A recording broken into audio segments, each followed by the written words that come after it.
উপস্থিত অভিভাবকবৃন্দ এবং আমার সহকর্মী স্যার ও ম্যাডামরা ও আমার প্রিয় ছাত্রছাত্রীরা, আজ 5ই সেপ্টেম্বর। প্রতি বছর 5ই সেপ্টেম্বর শিক্ষক দিবস উদযাপন করা হয়, এটা তোমরা সকলেই জানো। তবে 5ই সেপ্টেম্বর শুধু আমাদের ভারতবর্ষে শিক্ষক দিবস উদযাপন করা হয়, আন্তর্জাতিকভাবে 5ই অক্টোবর শিক্ষক দিবস উদযাপন করা হয়।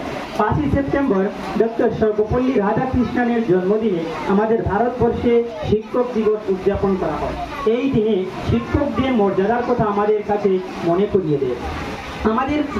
আমার পূর্ববর্তী বক্তারা অনেক কথা বলেছেন, তাই আমি আর বেশি কিছু বলবো না। তবে একটি কথা বলবো, আজকের এই তোমরা যে আমাদেরকে সম্মাননা দিয়েছো, এটা দেওয়ার পর আমার ভগবান গৌতম বুদ্ধের একটি কথা মনে পড়েছিল। ভগবান গৌতম বুদ্ধ বলেছিলেন, পূজা গুণবাদে পূজা ধান্ত তুবাকে ধানসানন, মানে যারা পূজারী ব্যক্তিকে পূজা করে, যারা সম্মানী ব্যক্তিকে সম্মান করে, তারা পূজা ও সম্মান দুটোই লাভ করে থাকে। আজকে যে তোমরা আমাকে সম্মান দিচ্ছ, আমাদেরকে সম্মান দিচ্ছ, সেটা তোমরা আমাদেরকে দিচ্ছ, আমরা আমাদের স্যার ম্যাডামদেরকে এভাবে দিয়ে এসেছি, তাই তোমরা আজ আমাদেরকে এভাবে দিচ্ছ। শিক্ষকতার পেশা খুব সম্মানিত একটি পেশা, এটা আমার পূর্ববর্তী বক্তা বলেছেন। এটা একটি উদাহরণ দেয়। আমাদের একজন প্রধান শিক্ষক ছিলেন, আমাদের হাই স্কুলের প্রধান শিক্ষক। স্যারের কোনো একটি ঘটনা নিয়ে করিমগঞ্জ ডিসি অফিসে যাওয়া করেছিল। তখন ডিসি অফিসে যাওয়ার পর ডিসির সাথে ওনার একটু কথা কাটাকাটি হয়ে যায়। কথা কাটাকাটি হওয়ার পর ডিসি তখন স্যারকে কিছু একটা বললে, স্যার তখন ডিসির টেবিলে এরকম থাপ্পড় দিয়ে বলেছিলেন, তুমি ডিসি হতে পারো, কিন্তু তুমি একজন শিক্ষক নও। আমি কিন্তু তোমার মতো শত শত ডিসি প্রস্তুত করতে পারবো, কিন্তু তুমি আমার মতো একজন শিক্ষক প্রস্তুত করতে পারবে।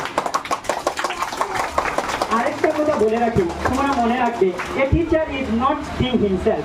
একজন শিক্ষক কখনো রাজা নয়, বাট হি মেক্স কিং, কিন্তু তিনি রাজা বানাতে পারেন।